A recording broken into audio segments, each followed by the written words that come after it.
Përshëndetje të nderuar zonja dhe zotrinj, ja ku po ritakohemi me mua Tirona Lilin, pikërisht këtu në kanalin tonë Rrëfime Jete. Sot do të ndaj një letër të shkruar nga një djalë, një letër që në fakt më ka emocionuar pafund. Përshëndetje Tiranë, unë që po ta shkruaj këtë letër, jam një djalë 38 vjeç. Jetoj në Itali dhe i kam 2 fëmijë, jam i martuar prej 8 vitesh. Që në ditën kur jemi martuar, gjërat ndryshuan si me dorë. Në fejes kemi qenë shumë të lumtur. Jemi njohur me dashuri, nuk është se ajo mua më ka marrë me zor apo diçka e tillë. E kemi pëlqyer njëri tjetrin, e dashuruam njëri tjetrin dhe vendosëm që ta ndajmë jetën në mënyrën më të bukur. Ashtu siç çdo njeri i dashuruar dëshiron ta ndan jetën me njeriun e zemrës. Ditët tona të martesës fillimisht ishin të qeta, pa probleme, pa zënka, pa halle, të cilat janë fatkeqësisht halle nga hiçi.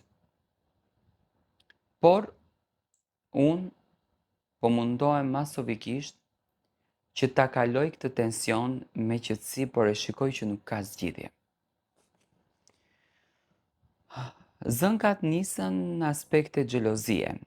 Ti mua nuk më respekton, ti mua nuk më don, ti mua nuk më trajton si të tjerat kanë veshje më të bukura, të tjerat kanë rroba fantastike, ndërsa unë nuk kam asnjë gjë. Në rregull, nuk është se me thënë drejtën ja veja shumë veshin. Mundohesha që ta tejkaloj si gjë. Por, dita ditës kërkesat bëheshin edhe më të mëdha. Dhe unë u detyrova që të heq dorë nga lekët të cilët i dërgoja tek prindërit, sepse unë kisha bërë një matematik me punën që punoja, dhe matematikat mua më dilnin në rregull. Dhe t'ia plotsoj kënaqësinë tash i gruas time, që ajo të mos të qahet, ajo të ndihet e lumtur, ajo të ndihet e gëzuar. Por fatkeqësisht ajo nuk u kënaq. Zënkat tona filluan të bëhen edhe më të mëdha. Inatet filluan të shtohen edhe më shumë. Ajo dëshironte që të bën jetë nate. Ajo dëshironte që të shkon në pushime 3 herë në vit, sepse ashtu shkonin shoqet e saj. Ajo dëshironte që të vishet me rroba origjinale. Do me thënë një palë shtiklla i blen nga 1.000-2.000 euro.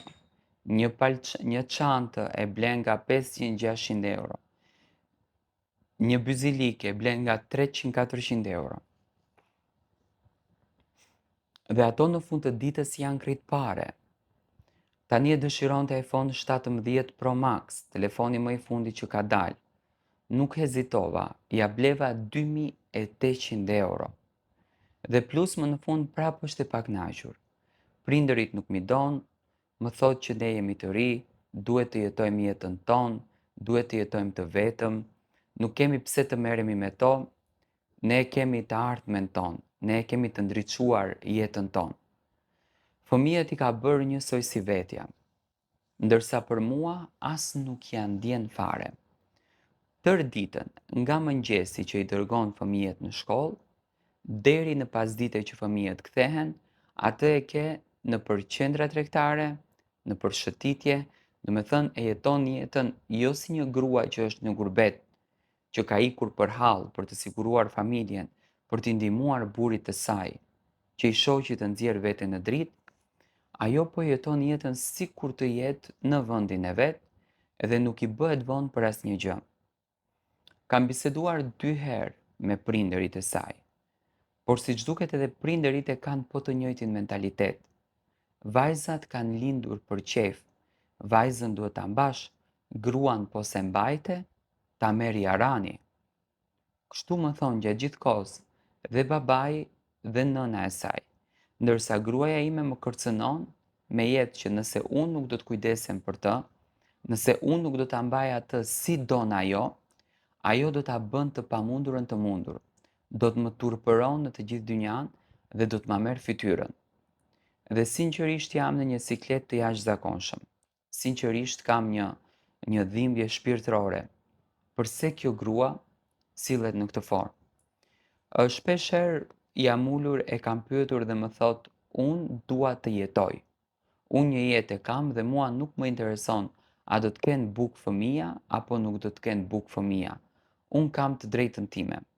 Por gjithsesi, unë e kam frikën më të madhe se kjo rruga që ka përzgjedhur gruaja ime, mendoj që është një rrugë e cila do të sjellën të këqija më të mëdha. Pres prej dita ditës që ta zë edhe me dikën tjetër sepse unë dyshoj. Por unë nuk dua të përjetoj emocione të tilla, unë nuk dua të përjetoj ngjarje të tilla. Unë dua që ta mbyll këtë dashuri, sepse tashmë nuk është dashuri. Është kthyer në inat, është kthyer në mledh dhe nuk e përballoj dot më. Unë dua t'i them asaj që me smeja dhe asaj ka përfunduar çdo gjë. Unë e dua jetën time, dua kënaqësitë e mia, dua lumturinë time dhe nuk dua të merrem me një njeri e cila po më shkatërron shpirtërisht, e cila po më shkatërron psiqikisht dhe mendërisht. Me thënë, po ushtron tek mua një presion të jashtëzakonshëm, po ushtron tek mua një mlev të madh, po ushtron tek mua një urrejtje të madhe. Jam drejt momenteve të fundit, por nuk e di se çfarë të bëj, dua të marr mendimin tuaj. Tani, i nderuar, unë me patjetër që do t'jap mendimin tim, unë të falenderoj shumë që e ndave këtë histori me mua. Nuk është ky problem vetëm i joti, më beso. Unë kam lexuar shumë letra dhe kam hasur në probleme të këtilla që shqiptarët vërtet i vuajnë shumë. Unë mendoj që prindërit e kësaj vajzës, edhe pse kjo nuk duhet të jetë e vogël që të merr këshillën e prindërit, por prindërit duhet të ushtrojnë kulturë tek fëmija i tyre, duhet të ushtrojnë mendësi tek fëmija i tyre që vajza e tyre nuk duhet i bën këto gabime dhe nuk duhet i bën këto probleme, sepse është e turpshme për një vajzë në moshën e zonjës në fjalë të jetë kaq e pamëshirshme, të jetë kaq jo njerëzore, të jetë kaq e çmendur dhe të bëjë turpe të këtilla që nesër të mos mendoj për të ardhmen e fëmijës të saj, nesër mos mendoj për dritën e shpirtit të fëmijës së saj. Dhe mua sinqerisht, po ju them me gjithë zemër, mua kjo gjë më dhëm.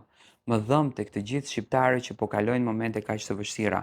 Unë uroj me zemër që gjërat në jetën tuaj të qetësohen, ajo të kupton që ka familje, ka fëmijë dhe ka një dritë për të arritur dhe për ta siguruar atë, por nëse vazhdon kështu, është më mirë që të ndahesh dhe fëmijët jetojnë të lumtur, sesa fëmijët çdo ditë të shohin budallaliqe të merre nga nëna e tyre.